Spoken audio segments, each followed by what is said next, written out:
Αξιότιμη κυρία Πρόεδρε. Good morning, everybody. Καλημέρα σε όλους. Thank you very much for being here. I will switch in Greek because most of our participants here are, yes, and the speakers. So thank you very much. Ευχαριστούμε πάρα πολύ. Προσπαθούμε να είμαστε πάντα παρόντες στα διάφορα φόρουμς και ιδιαίτερα στα φόρουμς του Quality Foundation.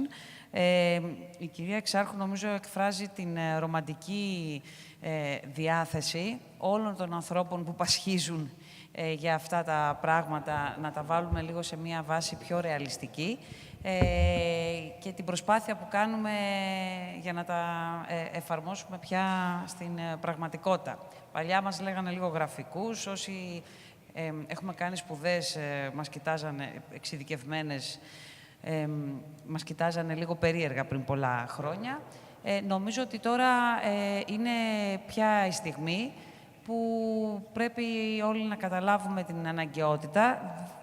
Ναι, μεν εκπροσωπώ μία από τις συστημικές τράπεζες και τις μεγαλύτερες, αλλά δεν θα ήθελα να μιλήσω για την τράπεζα μόνο, αλλά για όλες τις τράπεζες που νομίζω ότι όλες είμαστε προς αυτή την κατεύθυνση και θα πρέπει να είμαστε προς αυτή την κατεύθυνση. Δεν είναι θέμα εδώ ανταγωνισμού, αλλά συναγωνισμού.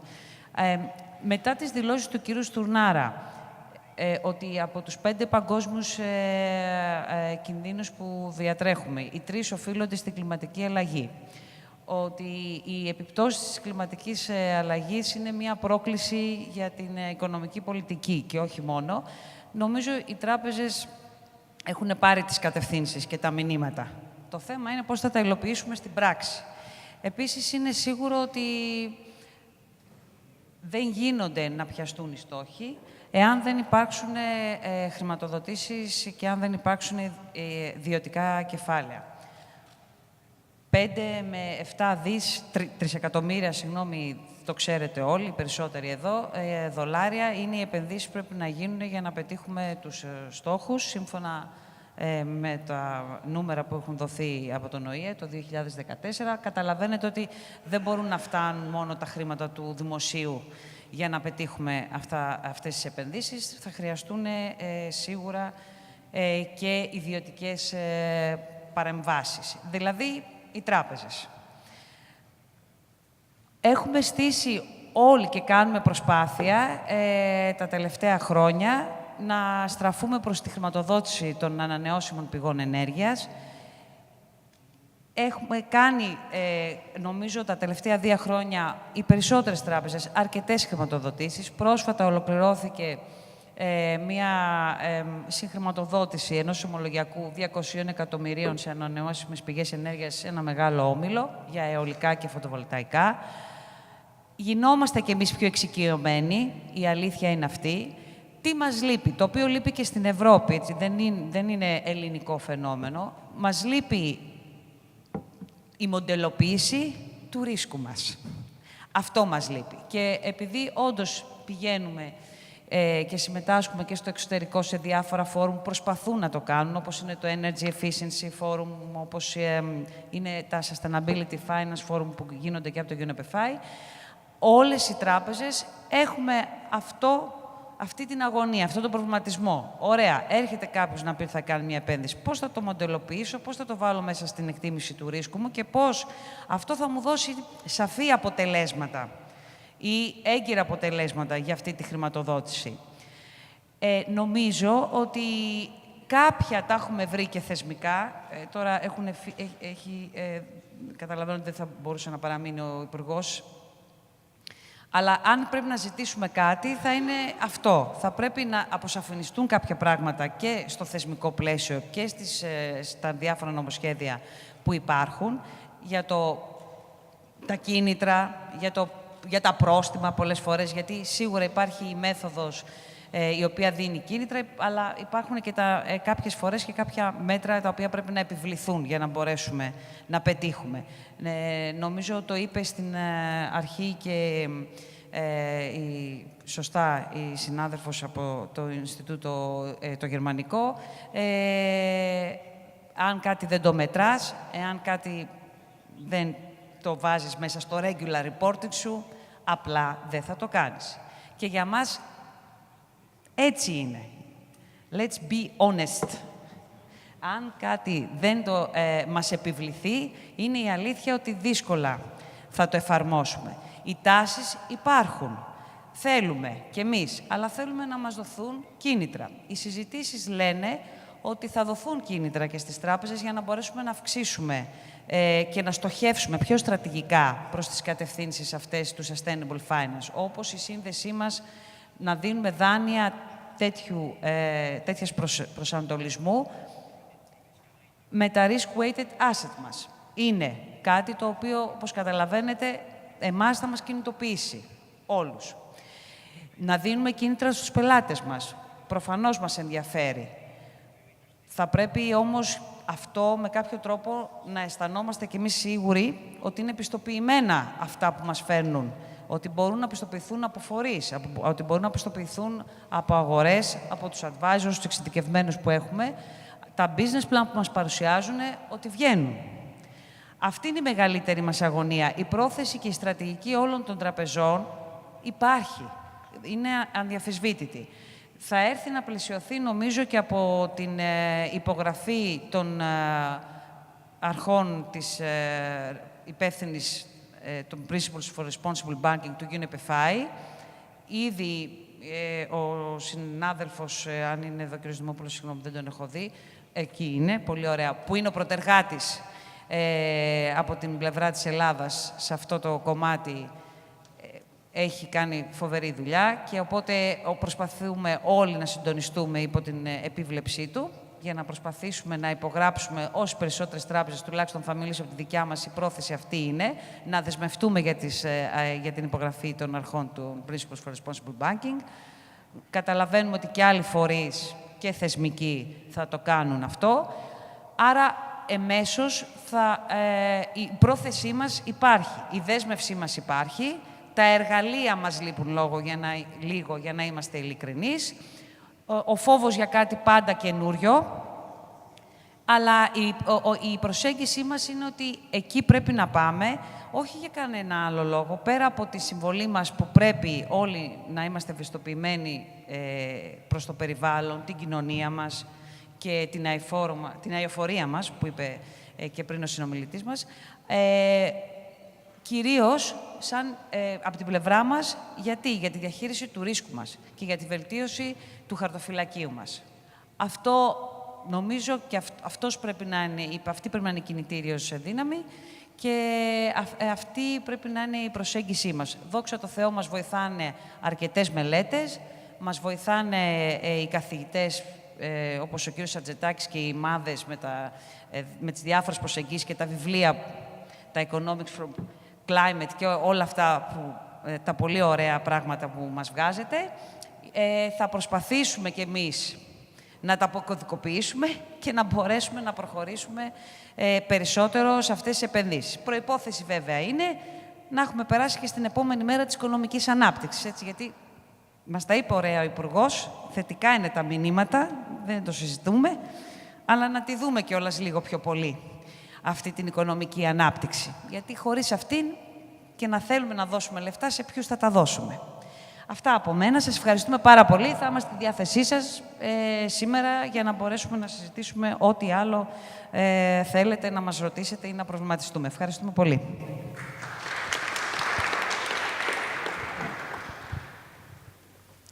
Με τραπεζικούς όρους διάβασα πίσω από την παρουσίαση της κυρίας Χαμηλάκη αυτό που λέμε λειτουργικό κίνδυνο.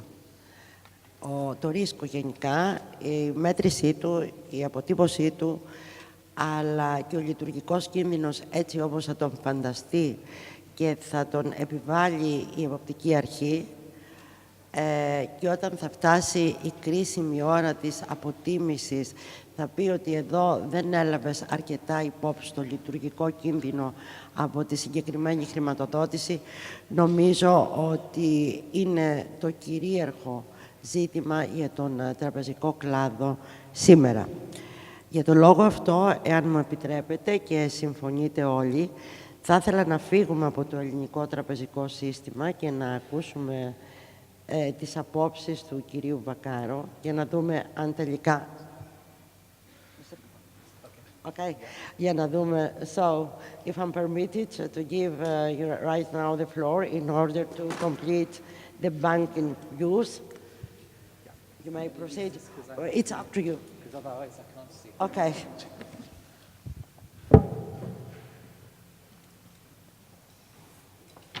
Yeah, perfect. Thank you. It's great to be here. It's a pleasure to be in the only country in the world where I can say I'm from Triodos Bank, and for people to not say, "Oh, you must be a Greek bank." I'm going to speak briefly about a different model, and in all of the different changes and disruptions in the banking industry, but in society that we hear of every day, we think that we may be in an era of change. But maybe, as one commentator said, maybe we are at the point of a change of era. What I want to introduce to you is the potential for a new paradigm in sustainable finance. And this comes as a consequence of a 40-year experiment which has been running, which I've been part of for the last 21 years, called Triodos Bank in Western Europe, a bank which was founded with a social mission for positive impact. How can you use money to create positive impact in society? Now we're 15 billion euros across Western Europe, from Spain through up to Germany and the UK. Firstly, I wanted to, in terms of looking at the purpose of finance, offer this model, which is to state that the financial system and its place, the financial system is a construct which people have made, which lives and can only live within the economy, which in itself is only possible because of the people who are in society, who all of us at this moment live within the environment. If therefore the financial system is something which has at its purpose something which can support, enliven and enrich all of those layers in the foundation, we have something which is healthy. But is, at this moment in time, the purpose of the financial system to do that? Is it working in that regenerative way? Or is it looking only at the layer at the top, or maybe at the layers of into the economy to grow? Because if it is only designed to grow and it extracts from the other layers, then rather than this stable base of the triangle, you have a triangle which is inverted, and you decline the environment and you reach limits. This is something which is not yet the frame in regulation. Regulators say we have got a lot of concern for environment and society, but we have to be clear. We do not have the mandates from governments to look beyond the financial system and its implications in the economy. We cannot look further. That is the job of politicians. And yet, if we believe that the financial system lives within the economy which is created by people in society who live in the environment, then we had better start thinking about how to create more holistic view of this whole system, and, importantly, for every player within the financial system to recognize this within their own models. A little bit of technical, this is about as technical as the pictures get in terms of definitions of sustainability. I was once at a conference and somebody said, does sustainability in banking mean anything more than banks that don't just fall over because they go bust? What happened to the concepts of sustainability that from the sustainability movement we learned about in terms of environmental progress, social equity? Well, in the middle, there's a principle of do no harm, which we're familiar with. You can extend it to the Brundtland definition, which is now pretty old, meeting the needs of today without compromising the needs of future generations. What we're learning within the financial sector, and what a lot of the current debates within Europe are around, are where environmental and social risks need to be integrated. So you take the negative impacts on the environment or social impacts and how they might translate into the risks on financial portfolios. And then you kind of think, well, how do you make sure that those are reflected in the models and capital applied and all those good things? And at this moment in time, the taxonomy, disclosure regulations, and most of European policy is within this bounds. If we take a broader look, though, in terms of a more holistic view, looking and respecting the whole of that picture I showed before, then what you find is that there are also negative impacts on financial portfolios on the environment and society. A lot of what was discussed earlier was talking about those things. We talk about, well, we maybe have made our fiscal targets, but we're not so sure about the environmental and social capital. What happens when this is not reflected in policy is that the impacts collectively of the financial sector are socialized. The risks are borne by governments and ultimately by citizens. Whether or not under TCFD all of the risks kind of hit an institution because they can be in and out quickly, if we collectively allow ourselves to ignore this within regulation, we will create the seeds of a much bigger financial crisis.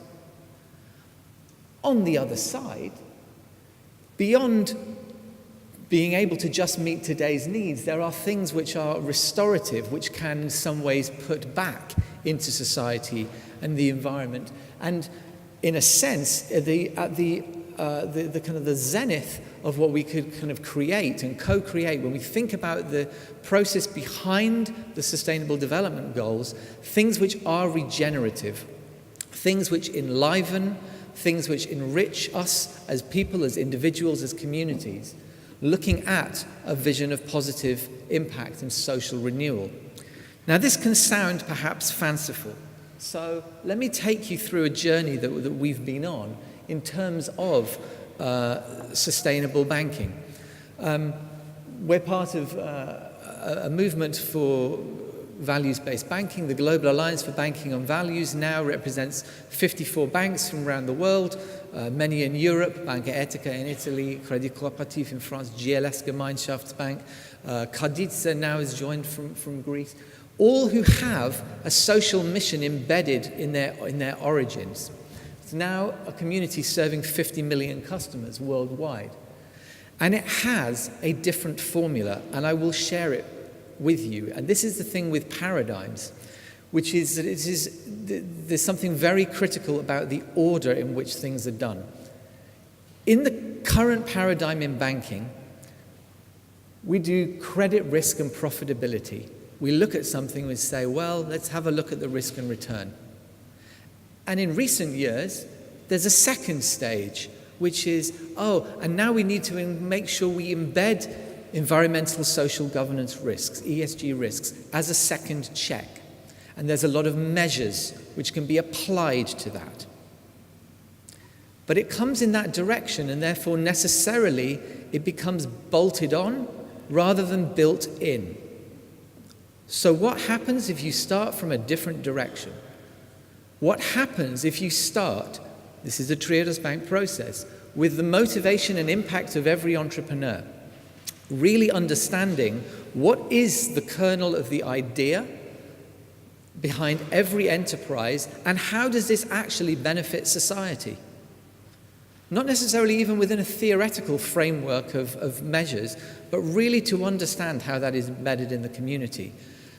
Then to check the social balance for all the different stakeholder groups. Because if it is something which hits certain measures only narrowly within the environment, yet one particular group of people is suffering, then things are not in social balance. Once those things are checked, we then say, now we can look at the economic and the ecological health, from the Greek, the oikos, to see this is the credit risk assessment we now do to be able to grant a credit, a loan. That is our process, and starting from that end, we feel, has a few benefits in terms of managing risk. The primary motivation isn't to manage risk, but if you do that second paradigm, then you have insights about every client, about how valued they are in their communities, so that if at any point in the economy things can go wrong, you have substantially more to work with in every respect in finding solutions, and that leads to substantially lower loss rates than one could ever imagine. When I tell this story, it feels like, well, I'm sure that he's really thinking about something. Your paradigm is so intrinsic to your mental process that you're hardly aware of its existence until you try to communicate it to someone with a different paradigm. That's from Donna Meadows in Thinking in Systems. If there's one picture I want you to take away as a challenge to what would happen if banks were to reorient, then it would be this picture. We also have been talking a lot today about measures and making things visible. Which other sector in the economy tries so hard to fight and give away so little about what it does? There's almost no other sector in the economy who feels so bashful and shy to share with people what it is we're doing. Triodos Bank and other banks will have, because of our mission, a goal to be as transparent as possible. Know where your money goes in terms of full transparency means every single loan is on our public website. You can go look it up today, every single credit. We're now going through a process of multi-factor impact for every single credit, and we'll make those things visible so we can get people engaged in the debate. We have published, for a small bank, this is from last week, the climate impact of our entire portfolio, Scope 3 carbon, something which still many banks argue is it technically possible? This is our emissions, our sequestrated emissions and our avoided emissions in order. And we're working with Dutch financial institutions, now American financial institutions, and others globally into trying to turn this into a science-based methodology to be adopted, and we'll be saying more about it later this year. And those flow through into the UN Principles for Responsible Banking, which Piraeus Bank here and others are working towards, where we are looking at the Paris Agreement, we're looking at the SDGs, we're measuring what matters most and understanding what impacts are the most important for us in terms of our influence to work on, and then being transparent and accountable about what it is we've achieved. And those measurements, as we heard earlier, really matter. But, and there is a very substantial but, measurements are necessary, but they may well not be sufficient. If all you do is measure, something may happen, but unless there is a mindset shift, things may not change. This man is John Elkington, and you may have heard of the triple bottom line. 25 years ago, the triple bottom line was introduced. Last month, on its anniversary, John Elkington issued a product recall. He said, it hasn't been fit for purpose. The triple bottom line has failed because it was designed as an instrument for change, and it has ended up as just being an instrument for measurement. It has been a sort of, have your profit and then maybe report on some other things. You end up with what we've said at Triodos, with the risk, the danger of hitting the target but missing the point. And that, in a way, in terms of what we heard about sort of some of the impacts on Greek society of certain things, it's like that is critical that we keep this holistic perspective in mind. Otherwise, you lead to another white man holding his chin. This is Professor Nordhaus, who won a Nobel Prize in economics. He won a Nobel Prize in economics for doing a lot of science in terms of coming up with the perfect balance, using all of the precise scientific facts for the GDP growth trade-off with climate. And he concluded scientifically that the optimum temperature rise for the planet should be 3.3 degrees Celsius. Okay, so we're sitting here going, we don't have a Nobel Prize in economics, but clearly this is madness. Why is it madness? It's because he used a 3% discount factor on the future. The Stern report uses a 0.1 discount factor in the future. Mark Carney talks about the tragedy of the horizon. We discount the future at our peril. In terms of the systemic purpose of the financial system, it surely has to be a choice for us to define what kind of humanity we want on the planet. I'm rounding up. This is coming to the end slide, which is the SDGs, which are another set of measures.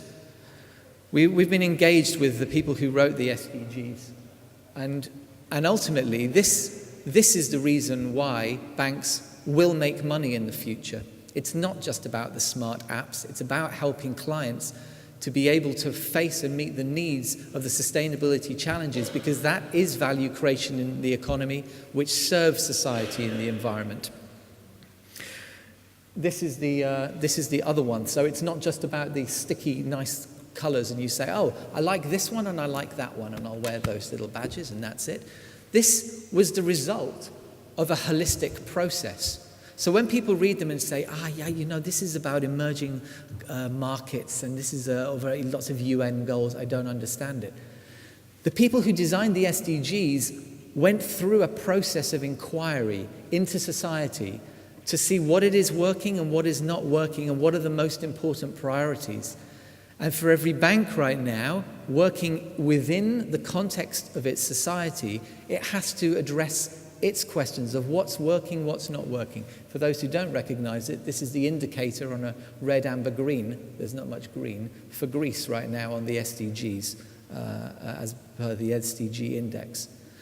But it is a positive opportunity for banks to recognize their purpose, recognize the value creation of the future, and together build a new era and a new paradigm of sustainable finance.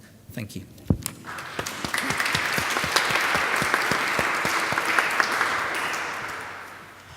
Well, I abstain from summarizing all the interesting things you have reported to us. Let us also be very fair to the time that we still have. We have already used our 30 minutes. So far, we have 45 minutes to share on a fair basis among the other speakers. I would then proceed with Mrs. Bouquet to get her view on how Belgium and Europe in general assess the whole development and to kindly ask her to be not very generous with the time. Thank you, Carola, and good morning, ladies and gentlemen. I have to get more familiar with the techniques, I think.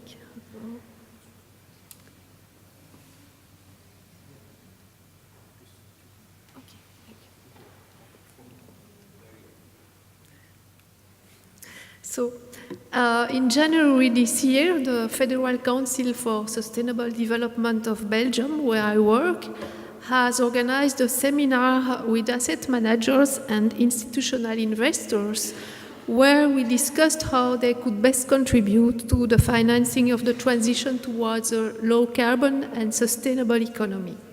This seminar was organized with the EEAC network, and in order to best reflect the major issues of public interest behind this financial discussion, we also invited NGOs promoting sustainable finance and the Belgian authorities responsible for ensuring financial stability by supervising these asset managers and institutional investors.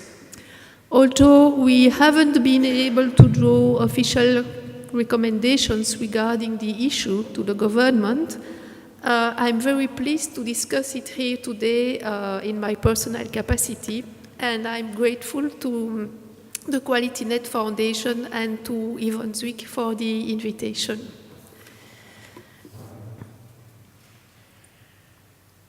Since the Rio Convention of '92, the fight against climate change and the loss of biodiversity have been occupying an increasingly important place in the political agendas of our governments and also in the economic and financial world. But the paradox is that today the climate and biodiversity targets are not on track at all. In 2018, the average emissions of the European countries have increased of 1.8%, and they continue to increase at the global level. Today, Greta Thunberg tells us that the policies put in place so far will not solve the crisis. And she also points out that our governments don't really have the political will needed for that. I think that a major indicator of political will is to look at what the governments effectively do for making financial flows consistent with a pathway towards low greenhouse gases emissions and climate-resilient development, in accordance with what I would call the financial consistency principle of the Paris Agreement.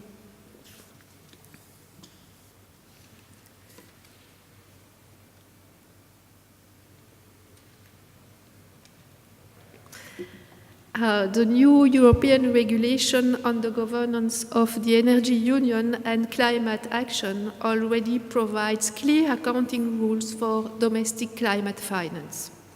So in principle, we could expect more transparency regarding whether or not our governments sufficiently secure the amounts of public and private finance that are needed for complying with their objectives and contributions.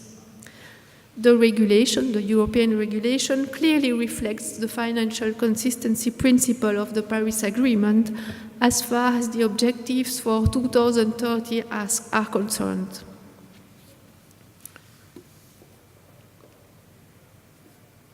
The Commission's Action Plan on Sustainable Finance has added essential elements for reorienting financial flows towards achieving the transition, and the 3 regulations proposed on May 24 last year, taxonomy, benchmarks, and disclosure, could significantly impact on investors in terms of their contribution to financing this transition. However, the condition for this, I contend, is that we reconsider the way in which the legal responsibilities of these investors are defined. What is a prudent person? What does due diligence mean? What are fiduciary duties? And also, what do investors need for being prudent or diligent? They need one thing. They need information, because with information, they can compare different financial products. This is what the draft regulation on disclosure deals with. Regarding climate change in particular, the need for disclosure is also related to the financial risks and opportunities that have been highlighted by the Task Force on climate-related disclosures of the Financial Stability Board. Since then, central banks and supervisors pay more and more attention to the impacts of climate change on financial stability. It's clear that the financial risks and opportunities of climate change provide a compelling argument for investors to take climate change into account. Now, the question is, how can they do this concretely?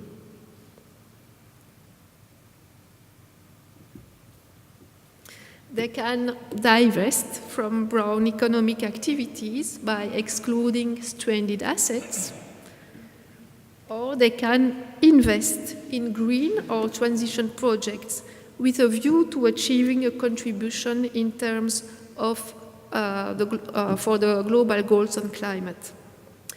The speakers at our seminar, the seminar I referred to earlier, agreed on the fact that investors which declare that they are integrating sustainability are likely to follow the first approach, divest, rather than the second one, invest.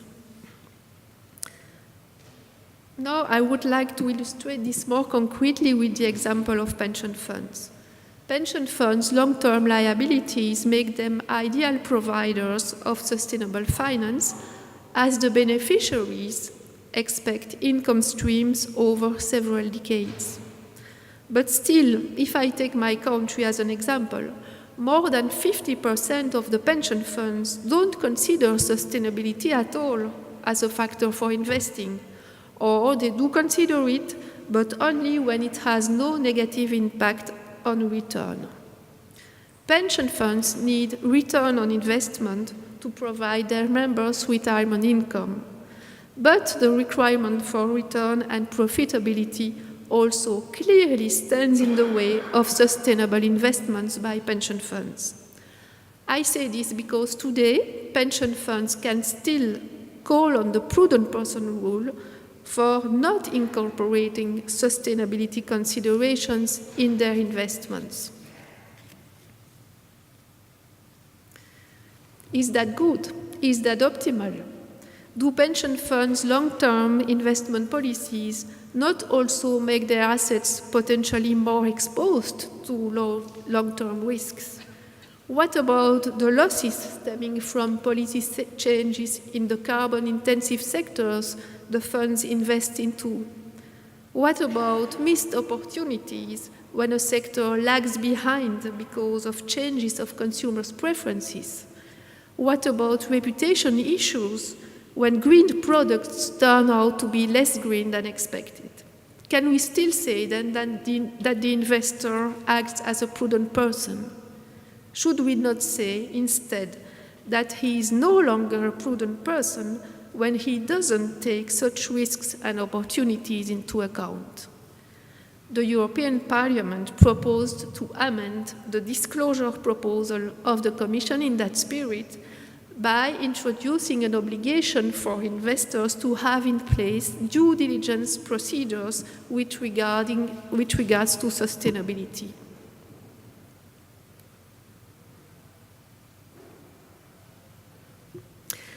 The amendments of the Parliament define due diligence as the continuous process of reasonable care and investigation through which an investor identifies, avoids, or mitigates, accounts for, and communicates about sustainability risks prior to making an investment and until sale or maturity of that investment.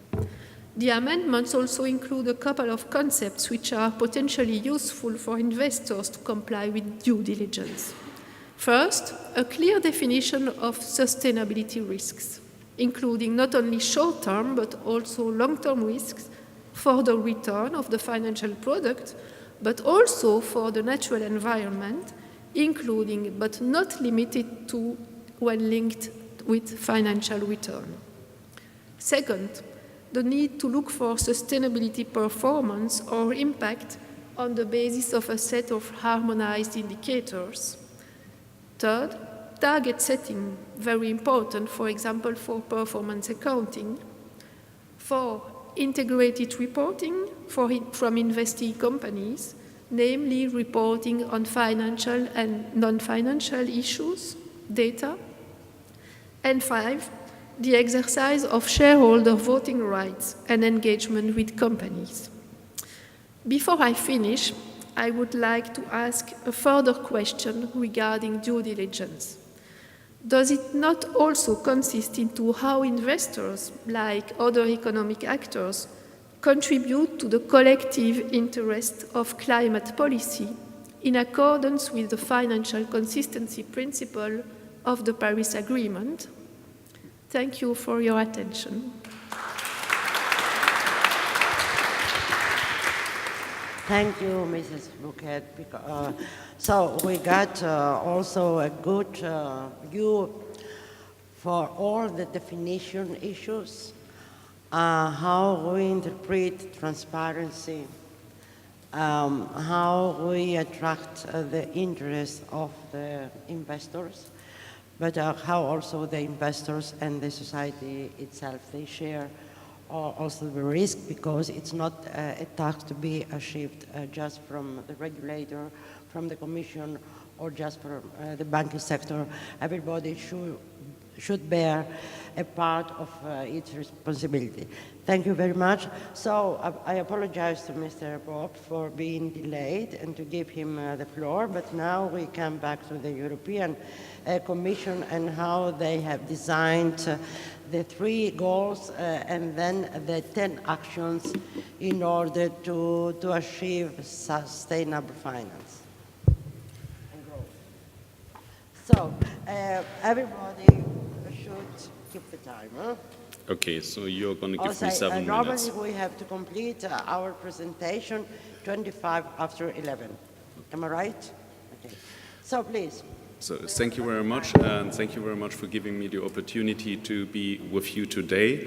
I have been told that there are 7 minutes left, so I will try to speed up. The reason why I am here and why I'm investing my time in sustainability is that I'm the father of 2 girls, 1 boy, and I'm responsible to some extent to their future in order to allow them to be later on, when they are grown up, increase as well. So that's the motivation behind. So, for the sake of clarity, that's the name.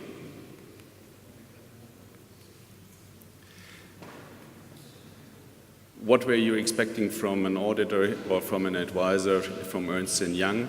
You were expecting probably something very complex, and you don't have to look into the details.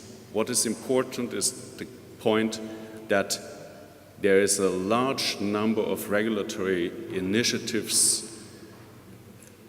in Brussels and Strasbourg, and what is the intention of all these initiatives? The intention of all these initiatives is that the finance industry must be enabled to finance the transformation which is necessary. If the financial industry is not enabled to respond to the new challenges, the financial institutions will become irrelevant. So it means that they have to adjust their business models. If they don't adjust their business models, they will not be able to consider the risks in a proper manner. And if they don't consider risks in a proper manner, they will lose their license to operate. It's basically that simple from a financial perspective. From an investor perspective, it's the other side of the token. If you don't know what kind of risks you are having in your portfolio, you are not able to make them transparent, and if you are not able to make them transparent, you cannot explain why it is more interesting to invest in your company than to invest in another company. Investing in a company means that if I'm able to give you more information than the competitor, I will have a discount from the bank in terms of interest rates. Means that at the end, it's all about money. I don't know how familiar you are with the regulatory initiatives on the EU level, but I have been told to set the scene. That means that I have to give you a brief glance of the EU action plan, which comprises 10 actions. 4 of these actions have been initiated last year, and the starting point, funnily enough, in Greece is taxonomy. So you know what taxonomy is. Most of my colleagues raised the question, is taxonomy related to tax? No, it is not. Taxonomy is about determining the question what we are talking about. Secondly, if you know what you're talking about, it's the question, what do you invest in? Now we come to the question of benchmarking and labeling. And if you invest in certain aspects, you must be able to disclose on this. Why? Okay. Why is this so important? We have to redirect the money from traditional investments into, let's say, modern fashionable investments, and these modern fashionable investments are good for the planet. It's that simple. By doing so, we have to walk the talk, we have to say what we are doing, we have to be transparent. If we are not transparent, we are losing reputation, and if we lose reputation, we will lose again the license to operate, because an institution that does not have a reputation is not relevant. Why do I say this? It's very simple. Reputation means that from one side of the market, money is given to a bank, and the bank does have the obligation to give it further to the investors. And the only value this intermediary does have is reputation, trust, integrity, and credibility. And if banks are not able to provide sufficient information to make clear that they are trustful, creditworthy, and integer, nobody is going to give them money. In terms of time, just a brief overview on the timeline. What you can see is that we are in a very dynamic process. We have been discussing climate change for 20, 30 years now, but over the past 12 to 24 months, we have seen an incredible dynamic in the market, and the difference compared to the time before is that now we do have a regulatory framework that is about to be established by the end of 2020, let's say 2022 the latest. So by 2020, 2022, banks, financial institutions do have to comply with new rules and regulations, especially regarding risk disclosure. That's all what you have to take with you from that speech.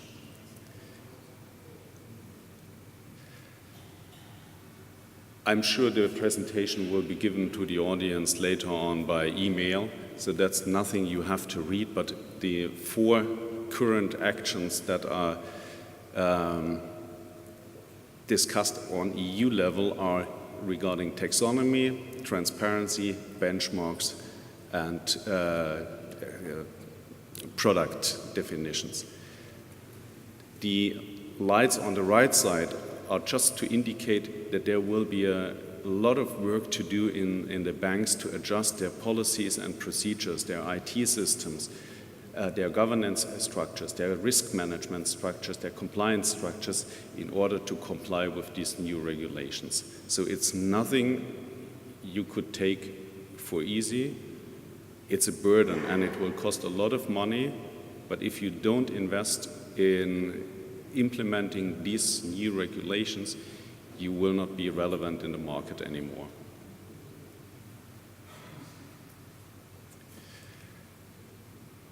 Two aspects in this regulatory process are of importance. One, the process is still ongoing. Nothing is yet decided, but the European parliamentary elections are about to come in the next couple of weeks and months. And we are expecting a lot of decisions in the next weeks and months, and therefore we are referring to the ESMA and EIOPA consultations just to have an idea what's going to come up.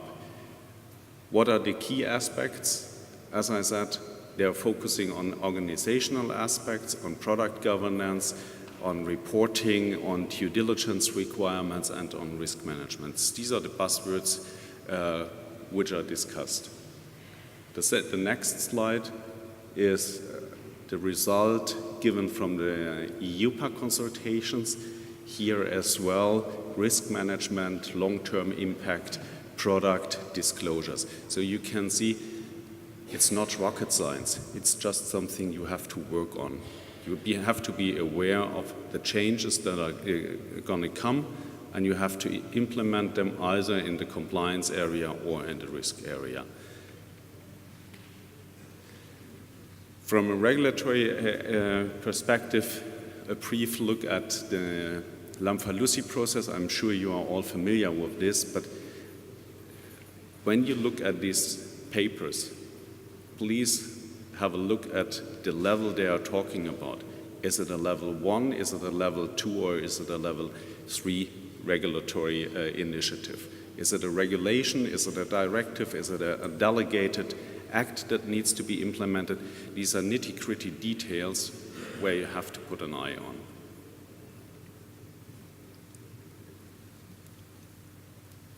What were you expecting from a guy from an audit firm? A nice slide with a lot of words. I know nothing can be read in the short time, but what is important is sustainable finance will change any, and purposely said, any aspect of the business models of a bank. It will give new market opportunities, it will be a new regulatory environment, it will be with a new set of risks, especially reputational risks. We do have to cope with new terminology, and all this will not only cause a lot of risks, it will also cause a lot of opportunities and challenges. Whatever we do in regard of climate change, it must be integrated in the governance structures of a bank, it must be in the compliance and the risk policies and procedures visibly integrated. A bank must be able to report on it, and it must be able to report in a meaningful sense so that the stakeholders are able to understand it. It's crucial because now the critical stakeholders are not only asking what have you said on the paper, but they are going to ask you for evidence. Can you prove that what is said on the paper is existing in the bank? Here, very simple, a business model of a normal bank showing that any of the European Union's financial action plan actions are touching upon your processes and procedures, and not only in one area. I mean, in the past we know this topic has been discussed from a marketing perspective. Later on it was discussed on the investor relations side. In some cases I saw it discussed in compliance, but now it's also discussed in risk. By the end of next year or in 2 years' time, it will be discussed in any unit or sector of a bank, because any process is touched. Starting by IT, going to human resources, legal, risk management, accounting, any aspect of the bank will be touched by these new regulations. I hope I'm in time. Yes, you're fine.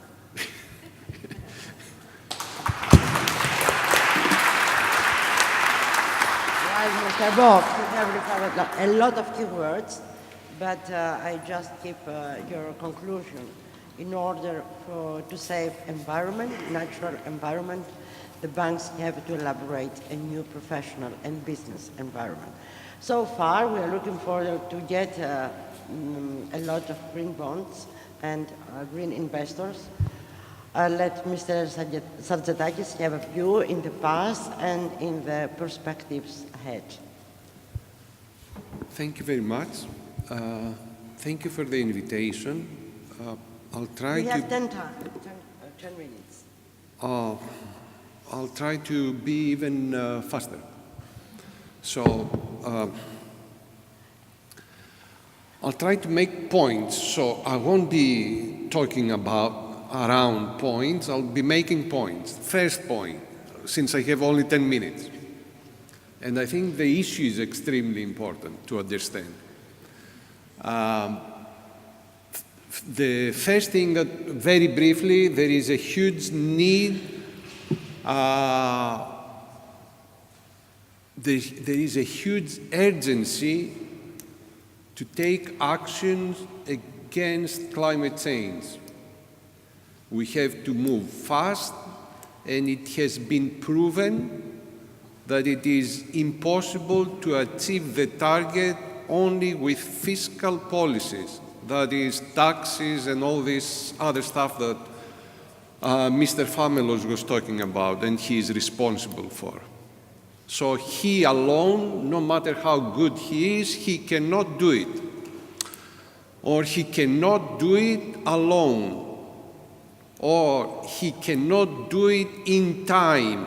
Time is very important with the climate change problem. Otherwise, we wouldn't be here. We could allow time to work with banks, and eventually, when the demand and everything is set, they will act. So we are here because we are running out of time and everybody has to contribute. So fiscal policies cannot do it. So we have to get with debt financing.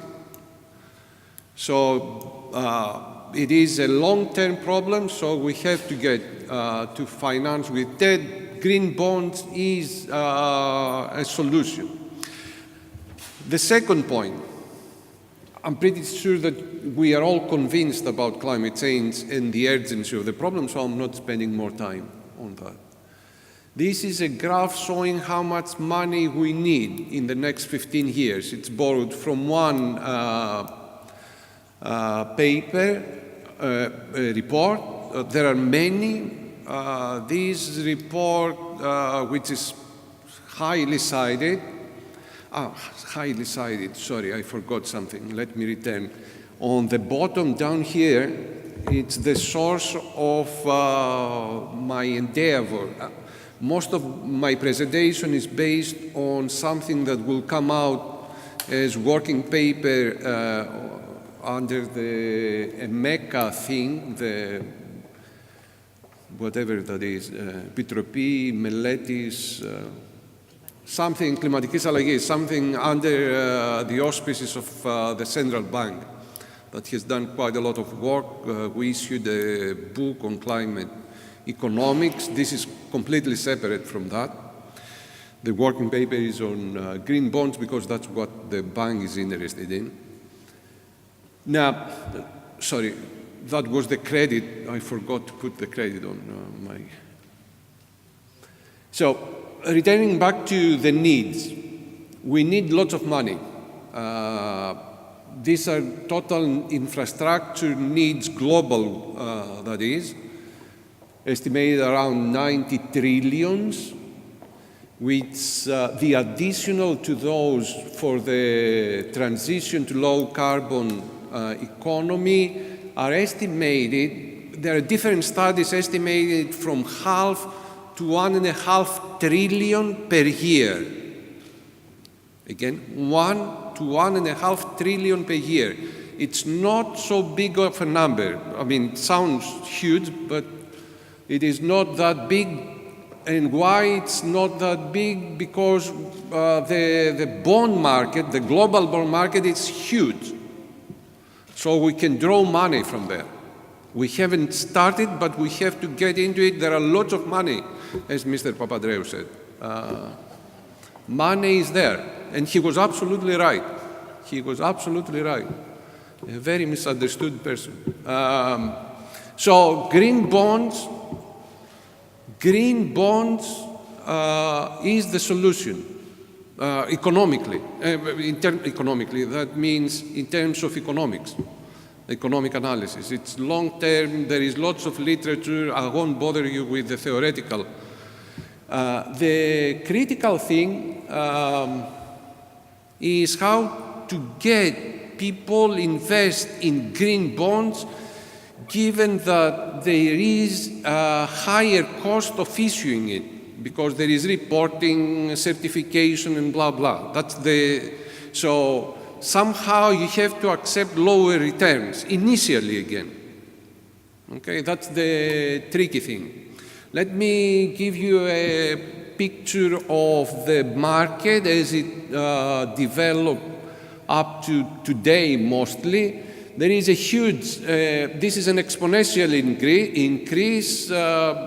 Forget the different colors, I don't have time to get to detailed analysis, but the total issuance increases exponentially.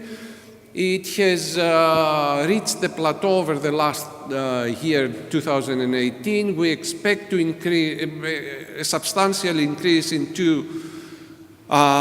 during this year, but still, despite of this increase, even if it reaches 250 billion this year. It's a small part of what we need. Just let me give you a picture, a bigger picture. This whole circle, the big one, is the total bonds market, global bonds market. This is what we would need, and this is what we have. This is a very, very, very, very, very, very, very small part. So there is lots of money out there, and they are wasting in carbon investment. Now, having said that, I should mention that we cannot move immediately and rapidly outside carbon. Otherwise, the global markets will collapse. This is the huge risk that central banks are considering now. So there should be a fast but very well designed transition of the financial system, because it is at a risk of collapsing. If it doesn't do it, it will eventually collapse. As soon as climate damages become so visible, people will move away from carbon, they will go nuts, and they will be moving massively. The market will collapse and the financial market will collapse. So it is at the benefit, it is at the interest of the financial markets to move now. And they are doing it, actually. When financial markets move, you don't see them in the beginning. So there is some action. To my taste, it is a very, very slow action. So that's why I said it's all about time. Things are happening. Investments are done. People are investing green all the time now. There is nothing that will make profit, absolutely nothing that is not in some way green or low carbon, put it this way. Anything that has, read Bloomberg, read you name it, there is no single report in the last 5 years that say invest in anything that has to do with carbon. Everybody moves away except those that they... So it's happening. It is not happening fast. And there is another risk, greenwashing. If the system does not provide foolproof certification, there will gonna be huge rumors, that we already have those, about greenwashing, and then the market will collapse. The green market will collapse. And we will lose more time. And there are interests out there that want the green market to collapse. So it is the most important thing is time. The second most important thing is to build an international, in economics, this is a very old problem. It's an information gap problem. So you need an intermediary. There is an information between those that they issue the bond and those that they buy, those that they make the investment. They have an interest to name it green, regardless. And there are people, good people, that they want to buy green. If they are treated badly and they give them wrong information, it will. So what we need is to bridge this gap. That's all we need. There is lots of actions. The principles, the green bond principles issued in 2014, the first, and the improvements.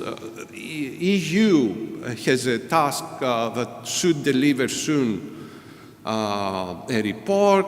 Canadians have issued the first report in the spring. They will. Anyway, there is a huge movement. 2019, we'll see lots of national reporting on guidelines for green investment. So the movement is there. The thing is how we can make our banks, for example, going back to what you said in the beginning, I mean, do I have, yeah, I have some numbers there. There are papers estimating the spread between green bonds and conventional bonds, keeping everything else the same, how much the markets will resolve all these things.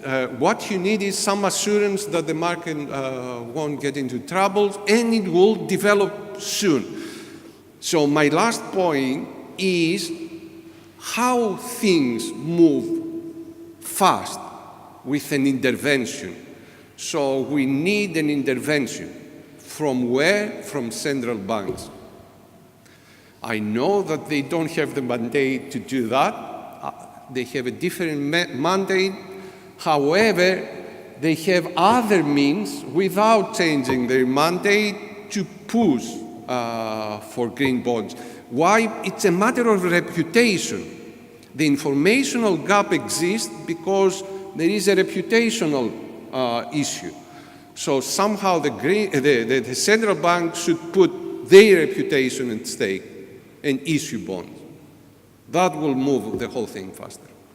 Anyway, thank you very much. It is an extremely important thing. Realistically, for our future, it is extremely important that at least $500 billion should be issued in 2020 in green bonds. It's of paramount importance. Anyway, thank you very much.